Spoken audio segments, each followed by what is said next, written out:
sweet air punching noise takes place in studio when we play the recordings of that superb ensemble, the Concert des Nations, under their director Jordi Savall, the viola da gambist. There they were with an Adagio e Spiccato by Antonio Vivaldi, and before that more from Venice, Cielo e Mar from his opera La Gioconda by Amilcare Ponchielli, Jonas Kaufmann, the great Munich tenor, with the Orchestra dell'Accademia Nazionale di Santa Cecilia, conducted by Antonio Papano. 12 and a half minutes past 5 already. You're tuned to Classic Drive. Back in a moment with a little Bizet.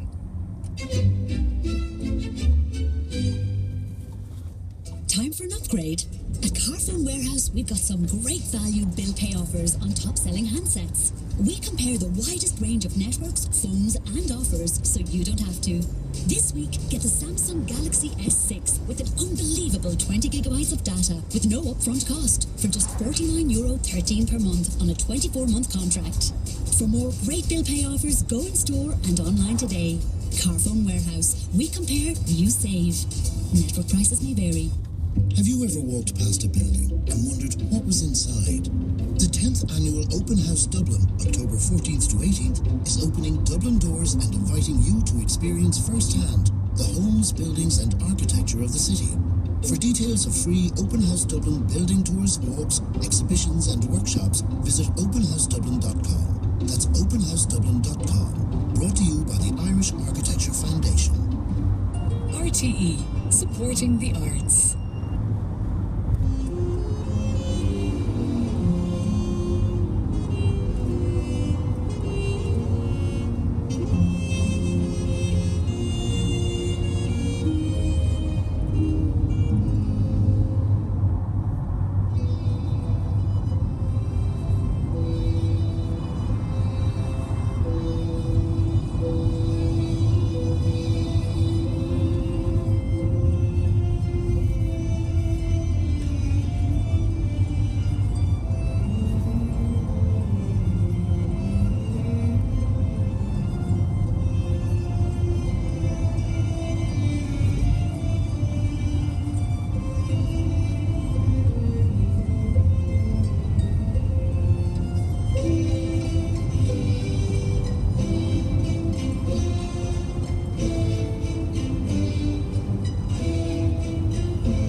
breathtaking. The third Moonlight of the four sea interludes from his opera Peter Grimes by Benjamin Britten, the Ulster Orchestra conducted there by Vernon Handley. And before that we heard the Serenade from Georges Bizet's opera The Fair Maid of Perth with the Mexico Symphony Orchestra conducted by Enrique Batiz. It's just gone 5:20. Classic Drive this Thursday. Time for our latest AA Roadwatch traffic and travel update now. Over we go to Nicole Gernon. What's happening there, please, Nicole? Well, Liz, it's another busy evening, particularly in Galway on the N18 Galway-Limerick Road, both ways between Ormore and Claren Bridge due to works. Close to the city, the Dublin Road outbound is slow from the Money-Nagisha junction right through to GMIT, and it's busy on the Tuam Road outbound from Cemetery Cross to the Bournemouth junction and further out approaching Clare Galway. In Cork, there are reports of debris on the N20 Cork-Limerick Road in the right lane near the turn for Blarney. Meanwhile, in the city, it's busy both ways on Grand Parade, in both directions on Patrick Street, and leaving the city on Washington Street. Delays continue then on the Western Road onto the Carrigrohan Road, particularly turning left for Victoria Cross, and it's heavy then both ways on Victoria Cross and the Wilton Road. In Tipperary, that stop-go system is still in place on the N62 Thurles-Burr Road between Templemore and Thurles near the turn-off for Lochmore following an earlier crash. Meanwhile, in the Wicklow Dublin area, the crash southbound on the M11 Dublin Wexford Road just before Junction 5 Bray North has been cleared. However, delays remain from Junction 17, the M11 on the M50 southbound. It's also busy southbound at the M1 M50 interchange, and further along, an incident has been moved to the hard shoulder just before Junction 4 Ballymun, but it's still busy between Junction 4 Ballymun and Junction 5 Finglas. Not too far away then, there's a breakdown in the northbound bore of the Port Tunnel, blocking the left lane, so care is needed there on approach. Nicole Gernon, AA Roadwatch. Lovely stuff. Thanks, Nicole.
Conditioning is bad, not good.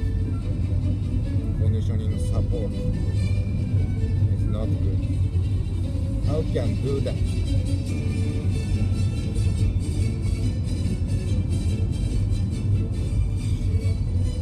Alright, yeah.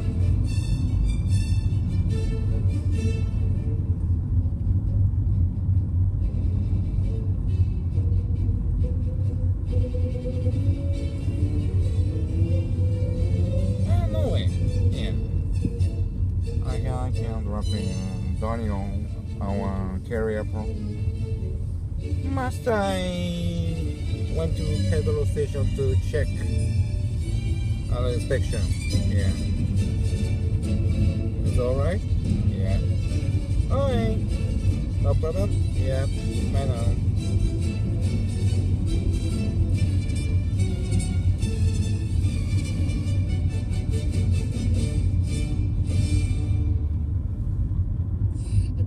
Work, Mozart's Symphony No. 35 in D, known as the Hafner.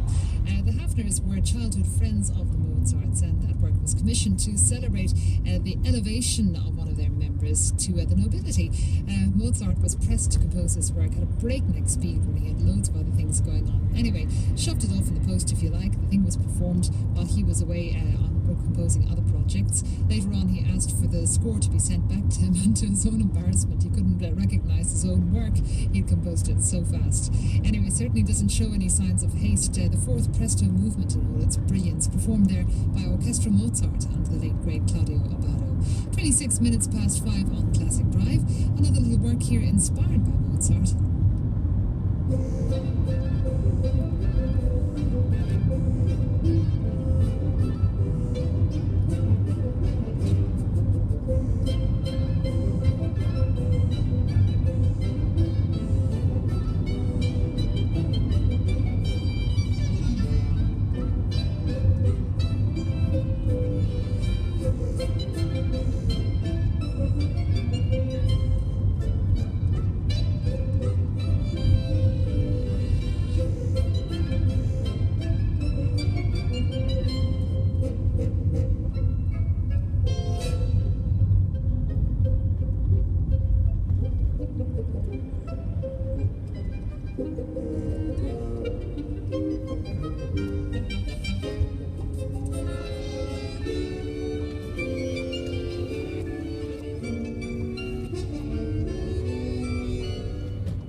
スケリックチョコレート、ここ美味しいっすよ。もう閉まってると思うんで明日でも行こうかなと思うけど、ここお土産にすごいスケリックチョコレートです。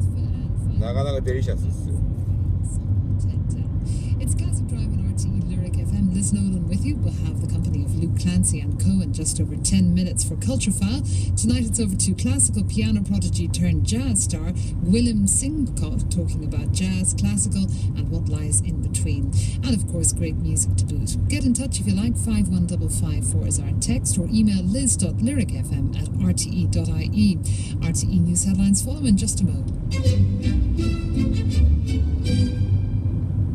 And the prize for the best hand puppet goes to Connor Smith from second class. Come on up to the stage, Connor.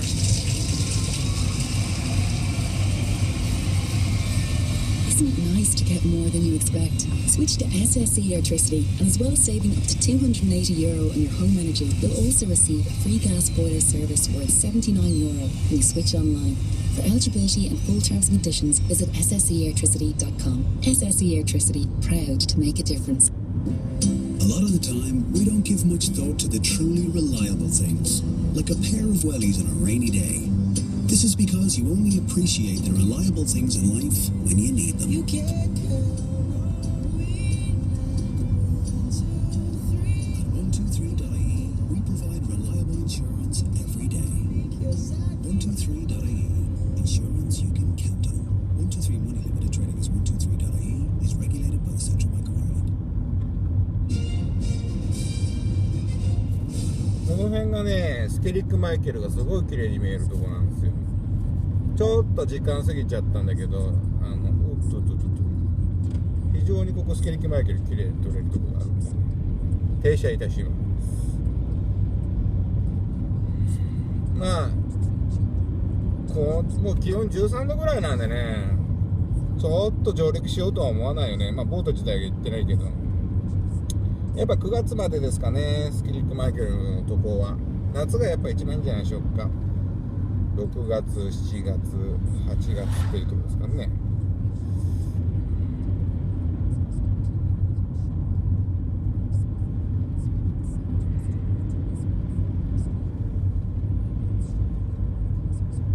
あそこのポイントなんだよ、確か。運のお気に入りポイント。今日はクリアリーではっきり見えます。アイルランドの鬼ヶ島とか言ってる人いますけど、なかなかこう神聖のある場所ですからね。確かに泊まるポイントがあるんですよ。もうちょっと行ってとこかな。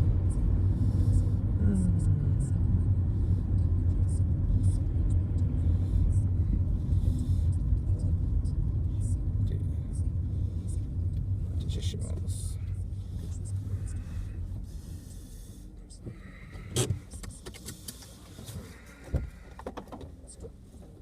どういう風に見えるかっていうと、今ちょっと出します。ごめんなさい。よっこらしょと。はい、こういう感じで。どこ置けばいいかな。こんな感じですかね。よいしょ。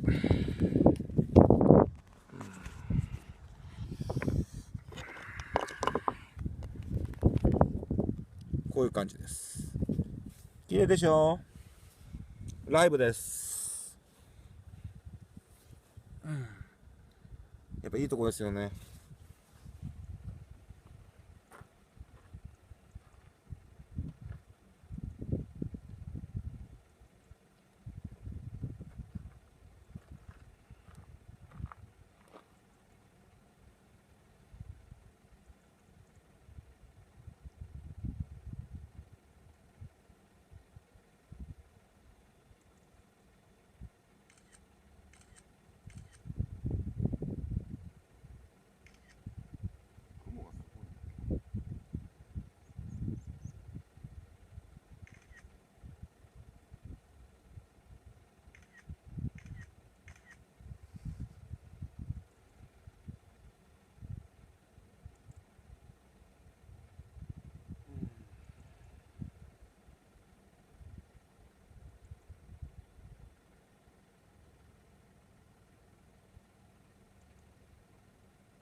れでは車戻ります。ちょっと失礼します。ここすごい景色いいとこですね。僕好きです、ここ。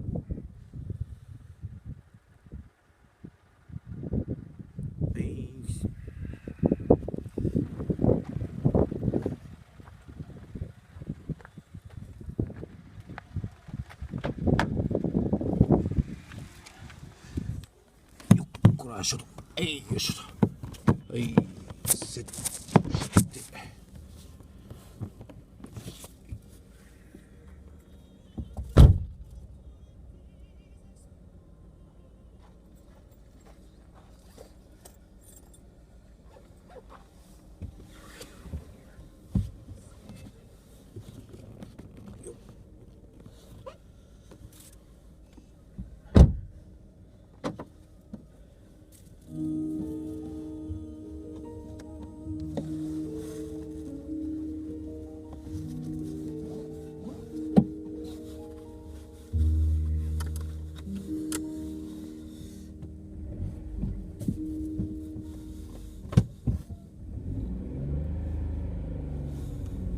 The unearthly beauty of countertenor Philippe Jarouski, accompanied by Jérôme Ducrot, and Oslo Houdin, or Muted, by Gabriel Fauré, based on the poetry of Verlaine.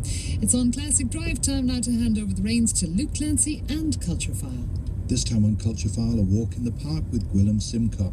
The Welsh-born Stoke-raised pianist's rare talent and perfect pitch were noticed at an early age by his organ-master father, and there followed a childhood of dawn risers for cross-country dashes to the Royal College of Music and all the trappings of prodigy life.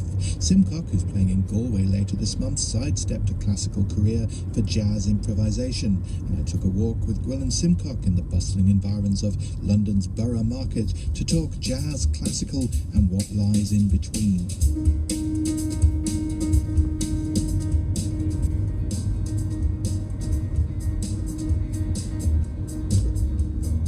Tell me a little bit about your life. You're living outside London, but you're saying you're about to move.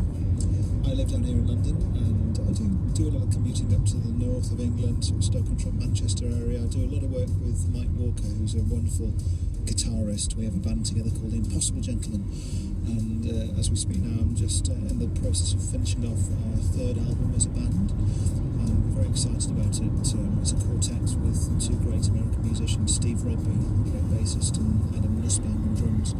And this particular album we've layered up a lot, so there's a lot of different instruments. I've probably played about 8 or 9 different instruments on the album, and we've put all these overdubs and kind of bells and whistles and things on it, so we're very excited about the way it's come out. We're just in the process of mixing now, so we're looking forward to getting it all done and hearing what it sounds like. Your other instrument was the French horn originally, is that right? That is right, and I've played quite a lot of French horn on this album actually, a bit of flugelhorn, some vibraphone, marimba, all kinds of different things, and we've got some string players in, so it's quite different from just having a quartet album, but we wanted the music to be quite compositional. I think for me, both my own projects or playing solo or playing with Impossible Gentlemen, it's nice to have that combination of through composed music and improvisation. And really, that's musically home for me. I trained as a classical musician for 9 years before getting into jazz, and I really miss that element of composition. If it's not there for me, that's very, very important.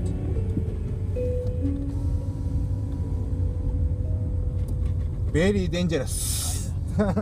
I really liked something you said about that, which is that when you were moving out of this kind of strictly classical education and getting more into jazz, that you were interested in a music that had a really different version of what good and bad was. Yeah, I think, definitely I felt a little bit scarred isn't the right word, but that thing of when you're at music school, just the idea of you perform some Beethoven when you're 10 and you play 3 wrong notes and that's a bad performance and you get told off. I think it's easy for that kind of thing to sink in. たまにああいう飛ばし屋いるんだよね。俺も3回ぐらいほんと危ないことあったけど、結局飛ばさないから握れるんだけど、飛ばしちゃうと握れないからね。ここは気をつけた方がいいっすよ。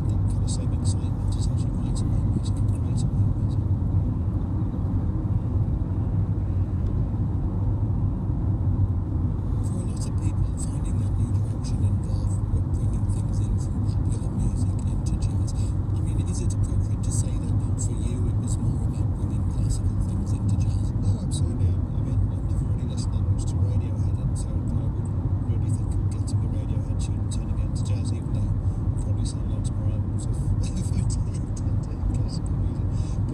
just wouldn't be able to sleep at night. It's kind of difficult to listen in a recreational way when you're a musician, because the analytical process never stops. So especially because I've got perfect pitch, which is an absolute godsend for jazz and improvisation and reacting to other musicians, but it does mean that you know everything that's going on the whole time. So I know what key that train break is in, and if a spoon hits a plate, I know what note it is. You just heard a bang there. What was that?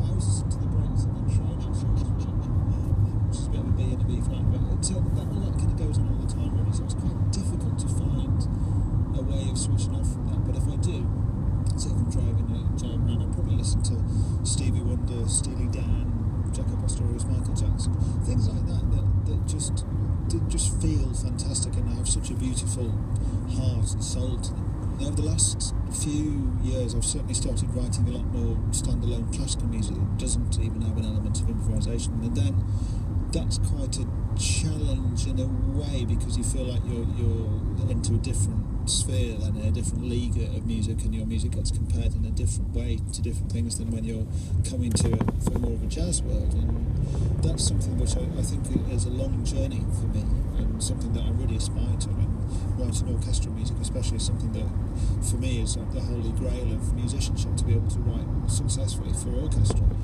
And there is something very satisfying about composing, which maybe improvisation is obviously fantastic, but just having something there that you created and that you forged and you've carved away at, and at the end of you can say, oh, I created that's very satisfying. And I don't think with contemporary classical music it has to be so obtuse and difficult to get into. I think there's room again for melody and nice harmony without it being trite and not kind of hip or cutting edge enough.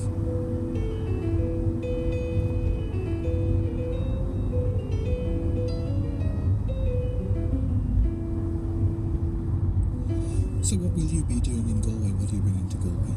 In Galway, I'll be playing a solo concert, which will be nice. I haven't done one for a couple of months, and over the last year or so, I've written quite a lot of new solo piano music.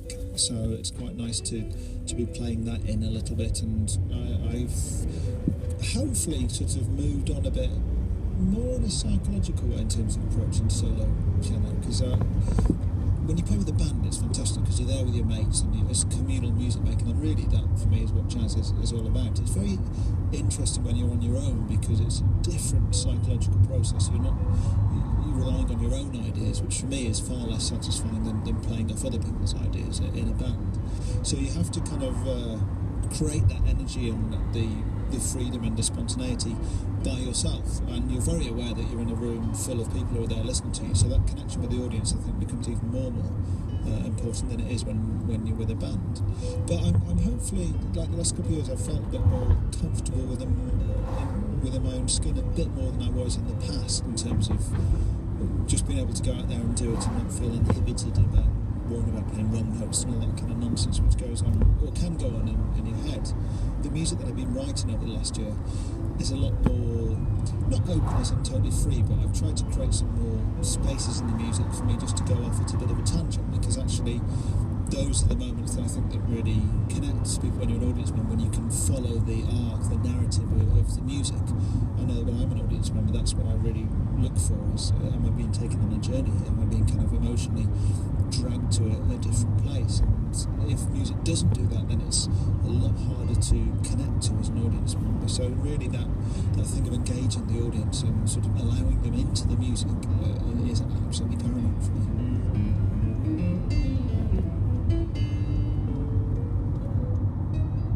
Simcock there, and he'll be playing that solo date there as part of a new one-deified Galway Jazz Festival, which takes over the McLally Theatre in the city on the 24th of October.